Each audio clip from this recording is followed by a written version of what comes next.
Assalamualaikum warahmatullahi wabarakatuh. Halo Sobat Syiar, kembali lagi di Syiar Podcast, Podcast Islami Masa Kini. Bersama saya Triputri Nur Cahyani yang akan menemani bintang tamu kita pada podcast kali ini. Sudah hadir bersama kita Kak Putri Kumalasari Sultan. Bagaimana kabarnya Kak? Alhamdulillah. Alhamdulillah. Saya sapanya ini siapa Kak?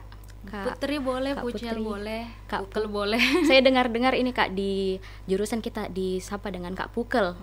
Apa Kak ada itu Kak ceritanya di balik nama panggilan tak itu Kak? Ada Pukel. sejarahnya atau Ada tidak? sejarahnya, iya. Iya. Jadi Pukel itu sebenarnya awalnya dari Pukul. Iya. Pukul kan itu kepanjangannya Putri Kumalasari. Oh, iya. Tapi dulu saat saya dipanggil Pukul, saya pukul ke orang yang panggil Kato. Jadi dipelesetkan lagi ke Pukel. Nah, sampai ke forum genre iya. saya dipanggil lagi Pucel karena pronunciation-nya pakai bahasa Inggris gitu katanya toh. Jadi itu sih sejarahnya. Kalau Putri juga Kak, kebetulan nama aku ada Putrinya. Kita nanti setelah ini buat ke komunitas Kak di komunitas Putri. Untuk Sobat Syiar yang ingin bergabung silahkan mendaftarkan dirinya. Tapi Kak saya mau informasikan kepada Sobat Syiar, Kak Pukel ini merupakan duta genre Sulsel tahun 2022. Apa sih itu genre? Genre itu generasi berencana. Mungkin lebih lanjutnya bisa dijelaskan oleh Kak Pukel. Ya Silakan, betul Kak. yang dibilang Putri, genre itu generasi berencana. Nah, generasi berencana ini merupakan forum dari remaja-remaja. Jadi tempat kita berkumpul, beraktivitas, memberikan kegiatan-kegiatan yang inovatif dan kreatif, dan yang terpenting sebagai remaja khususnya bahwa bagaimana kita mengenali diri kita sebagai remaja, bagaimana kita melakukan perencanaan ke depannya, dan bagaimana kita menjaga kesehatan mental kita sebagai remaja. Kesehatan mental, ngomong-ngomong tentang kesehatan mental Kak, pasti akan relate dengan pembahasan tak di podcast kali ini, yaitu tentang remaja sensitif atau remaja produktif. Kalau menurut Kak Pukel sendiri, apa sih itu Kak remaja? Ada apa ini dengan remaja Kak? Iya, ada apa ini dengan remaja? Jadi menurut penelitian 21,8 dari responden mengatakan bahwa dia pernah mengalami depresi. Baik itu depresi yang sedang maupun berat. Nah, responden ini terdiri dari remaja-remaja, dan mungkin kita juga tahu, tapi saya hanya mengingatkan bahwa usia yang paling rentan mengalami depresi ataupun stres adalah usia remaja. Seperti itu. Usia transisi Kak di mana perpindahan Mencari masa, jati diri. mencari jati diri tentunya. Justru perilakunya di situ yang rentan Kak di. Maka disebut juga kesehatan mental health. Pentingkah ini Kak menjaga mengontrol mental health Kak? Iya, penting sekali. Penting sekali mengontrol mental health. Kenapa penting? Karena seperti kesehatan fisik, kesehatan jiwa juga atau kesehatan mental juga penting dijaga, karena mungkin Putri juga tahu bahwa penyebab dari penyakit mah, tahu kan penyakit mah, asam lambung itu karena stres pemicunya. Nah, mungkin adik-adik yang ada mahnya kalau mau ujian itu biasa stres, akhirnya mahnya kambuh, asam lambungnya kambuh begitu. Jadi berpengaruh loh ke fisik begitu. Kemudian Kak, itu tadi yang kita sebutkan bahwa depresi itu mungkin disebutkan istilahnya mental breakdown. Setiap orang pasti pernah merasakan ini Kak, atau situasi yang tidak bisa dipungkiri keberadaannya. Kalau Kak Pukel sendiri pernah mengalami itu Kak, situasi seperti itu, mental breakdown? Iya, mental breakdown ya pastilah semua manusia juga pernah mengalami mental breakdown. Jadi disclaimer dulu bahwa mental breakdown ini bukan penyakit, bukan mental illness begitu, bukan bagian dari mental illness, tapi mental breakdown ini kondisi di mana manusia merasa stres. Kan stres beda dengan depresi kan? Ya, merasa stres. Baik itu stres dengan relasinya, stres karena dunia kerjanya, stres karena sebagai mahasiswa akhir gitu loh bisa jadi. Nah, kalau ditanya apakah saya punya pengalaman? Ya, tentu saya juga punya pengalaman mental breakdown gitu. Nah, mau ditanya lagi pengalamannya apa? Boleh Kak kita sharing kepada sobat-sobat Syiar?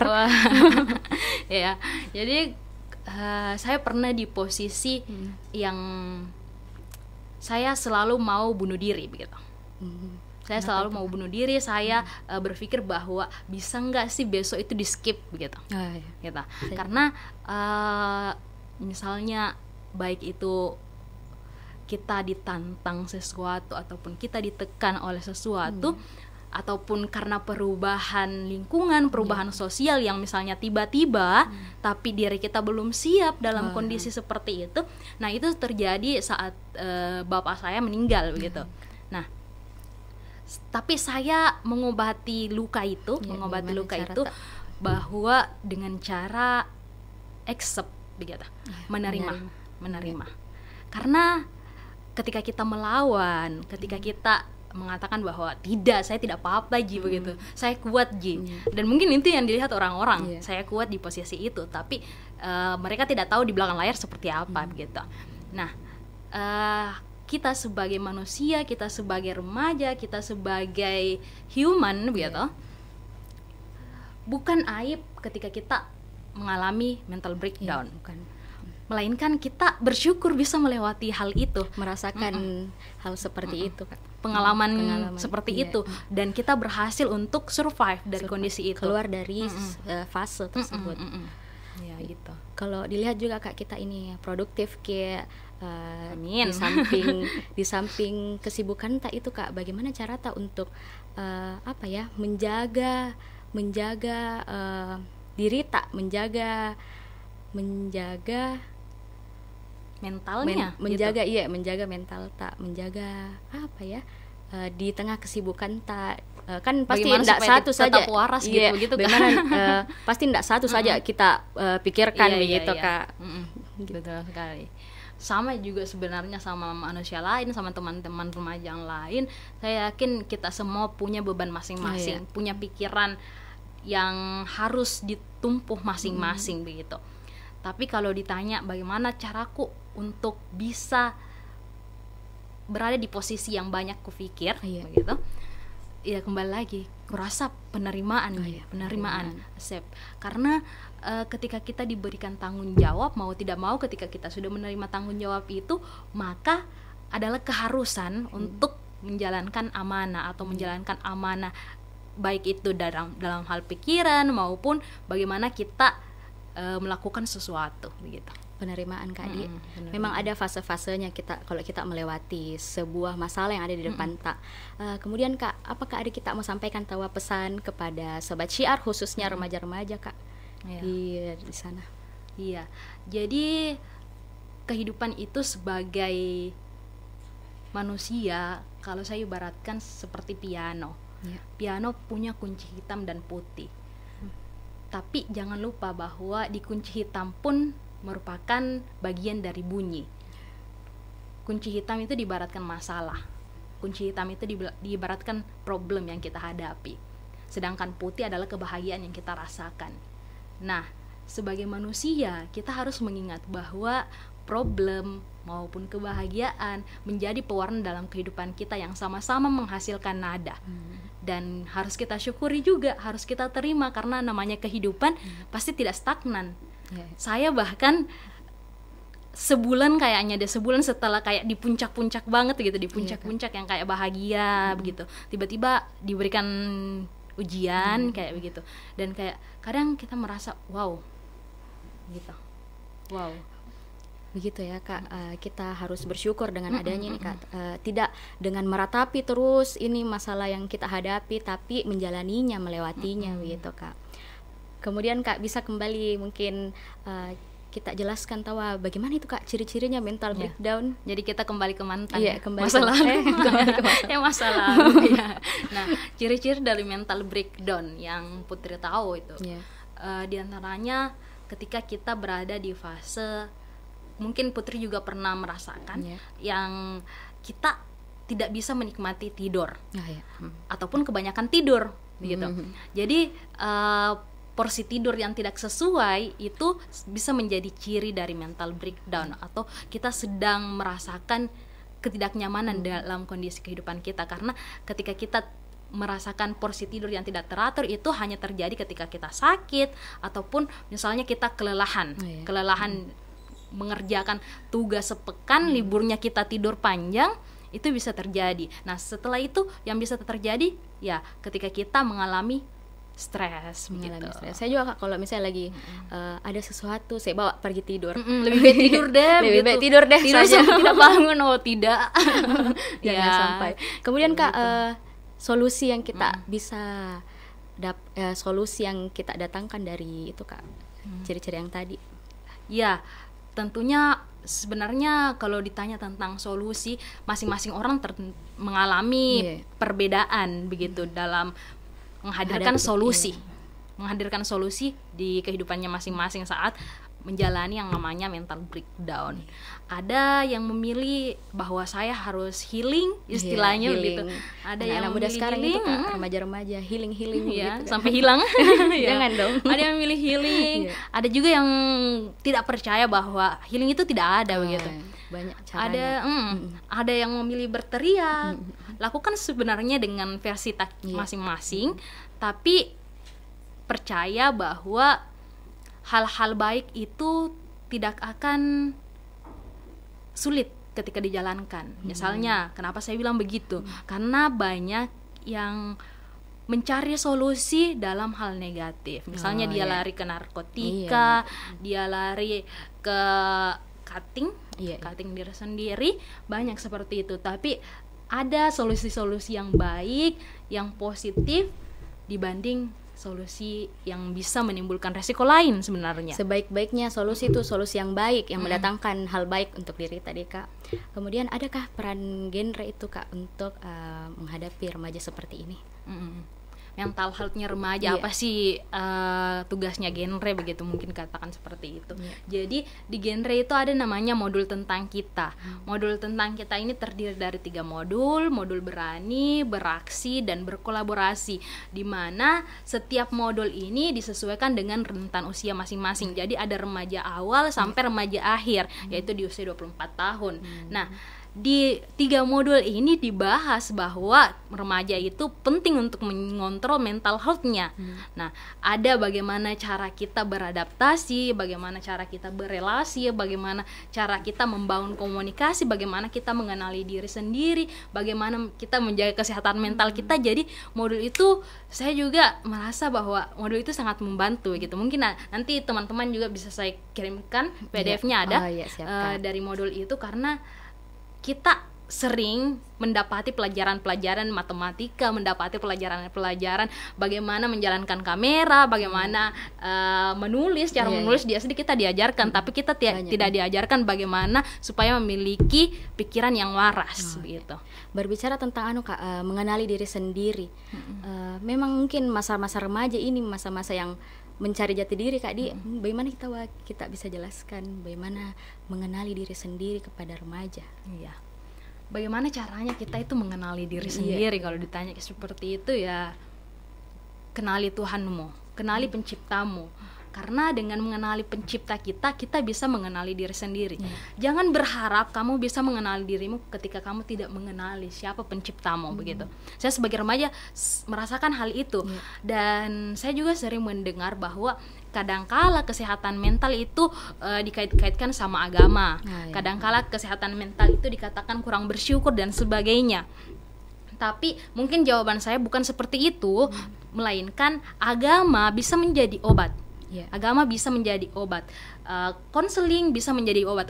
Saya lupa juga sampaikan bahwa di genre itu ada namanya konselor sebaya, sebaya dan pendidik sebaya. Kita kan remaja itu enaknya cerita sama yang seumuran, yang sebaya. Kita itu kadang tertutup sama orang tua, kadang tertutup sama kakak yang lebih dewasa, baik itu dalam hal reproduksi, kita diajari reproduksi di genre juga begitu.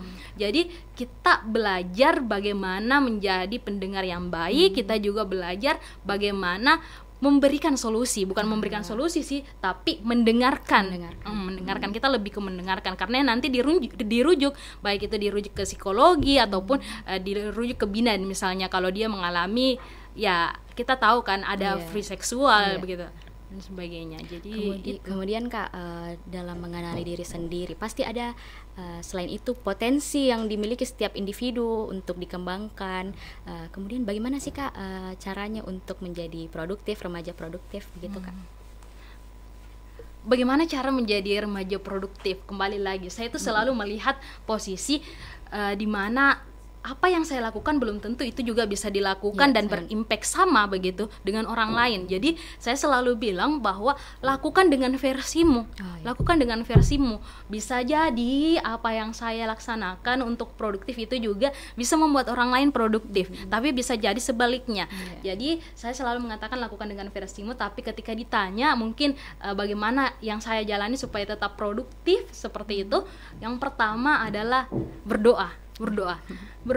Saya mendapatkan power, saya mendapatkan energi baik dari berdoa. Dan saya pernah di posisi yang kayak malas Kak berdoa. Pernah Kak di posisi tidak seperti itu? Itu Kak. Kayak malas Kak berdoa begitu toh. Misalnya kita sebagai manusiawi sekali, humanis sekali, ketika kita merasakan kenapa doa-doa kita tidak terkabul. Tapi tiba-tiba ketika saya merasa seperti itu, tiba-tiba Allah hadirkan bilang, bukan doamu tidak kukabulkan tapi kutunda. Kemarin saja saya berpikir, kenapa orang lain, duta-duta genre yang lain bisa melakukan kegiatan yang have fun yang dibantu sama teman-temannya yang lain, yang hadir ke teman-teman yang lain, toh bertanya kayak begitu ke diriku begitu. Tentu kalau bertanya ke diri kita yang bisa jawab kayak Tuhan begitu toh. Nah, setelah 2 hari kemudian tiba-tiba ketua forum genreku menelpon bilang ada kegiatan tanggal 26 sampai 27 semua duta genre diundang. Nah, kayak Tuhan langsung jawab kayak begitu. Tuhan langsung jawab kayak. Dan saya juga pernah berada di posisi yang malas Kak sholat. Pernah kayak, dan sadar kayak itu bilang malas Kak sholat tuh. Sadar Kak bilang jamaah sholat Isya. Jamaah sholat Isya. Baru aku bilang jamaah sholat Isya, tapi tiba-tiba sakit perutku, kambuh maku. Mungkin itu teguran dari Tuhan toh, teguran dari Allah. Kambuh maku jadi muntah-muntah Kak, jadi tidak bisa Kak tidur ini karena sholat Isya kan waktunya panjang sampai subuh, tidak bisa Kak tidur tuh, muntah Kak dulu, baru kan orang semua tidur nih. Tapi setelahnya itu, setelah muntah Kak kemudian sadar Kak lagi bilang belum pas sholat Isya, tapi kundur lagi tuh, kundur kayak astaga remaja sekali. Saya tuh remaja sama aja dengan teman-teman yang lain tuh, sama dengan Putri juga mungkin merasakan seperti itu, malas ke sholat dan sebagainya. Nah kemudian setelah itu tidur Kak, tapi kayak ini Allah kayak nalarang memang Kak, jangan ku tinggalkan sholat Isya karena ibadah jangan ku tinggalkan sholat Isya begitu, karena setelahnya itu dikasih bangun Kak lagi dengan cara kucingku pergi tarik rambutku.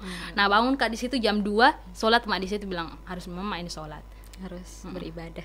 Jadi terkadang hidayah kan bisa diibaratkan juga dengan kemenangan, misalnya kemenangan begitu. Kadang kita tidak tahu di proses yang mana Ki akan menghadapi kemenangan ini. Kadang kita tidak tahu di proses yang mana Ki akan dapat hidayah itu. Tapi percaya saja bahwa Tuhan selalu menghadirkan hal-hal baik dalam setiap proses tak. Tuhan selalu menghadirkan hal-hal baik dalam setiap kehidupan tak. Jadi selalu Ki berprasangka baik terhadap Tuhan. Dan sebenarnya Tuhan tidak butuh prasangka baiknya hambanya. Tapi kita yang butuh. Apakah Tuhan butuh disembah? Kan ada orang bilang kita sudah dilahirkan, kita sudah dikasih hidup, dibebankan tanggung jawab lagi, kemudian setelah itu diuji, kemudian disuruh ibadah lagi. Melainkan ibadah itu sebenarnya cara kita untuk menerima power, menerima energi supaya kita bisa melewati ujian yang ada. Jauhnya ini ke kehidupan. Bisa dikat kalau tidak penting.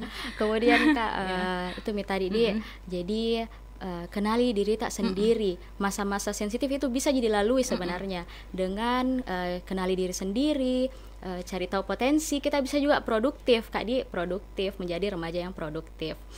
Terima kasih nih Kak Putri atas kesempatan yang diberikan. Nah buat Sobat Syiar, jangan lupa untuk mengikuti kami dengan cara memfollow akun Instagram @syiaralaudintv dan subscribe channel YouTube kami Syiar Alauddin TV, serta like dan share. Mungkin Kak boleh Ki juga tawaspil akun media sosial tak kepada Sobat Syiar. Iya, boleh follow Forum Genre Sulawesi Selatan, Forum Genre Wajo, dan yang terpenting ya, yang paling penting tidak canda gengs. Dan boleh follow kalau mau follow Putri Kumalasari Sultan, karena di situ kita bisa berelasi. Nanti jangan lupa DM Kak kalau misalnya belum ku follow back. Saya tuh kadang kurang sadar Kak, karena di tengah-tengah kesibukan begitu mungkin ada teman-teman yang follow tapi tidak ku baca baik-baik, oh ternyata teman dekat ini. Biasa juga memang ada akun-akun yang tidak sesuai sama namanya. Iya, begitu, Kak. itu. Jadi kalau harus diperhatikan Ki baik-baik bagaimana. Ya. It's me misalnya, it's me. Siapa ini it's Siapa me? ini? It's me. Iya gitu. Terima kasih. Wassalamualaikum warahmatullahi wabarakatuh. Syiar Podcast, podcast Islami masa kini.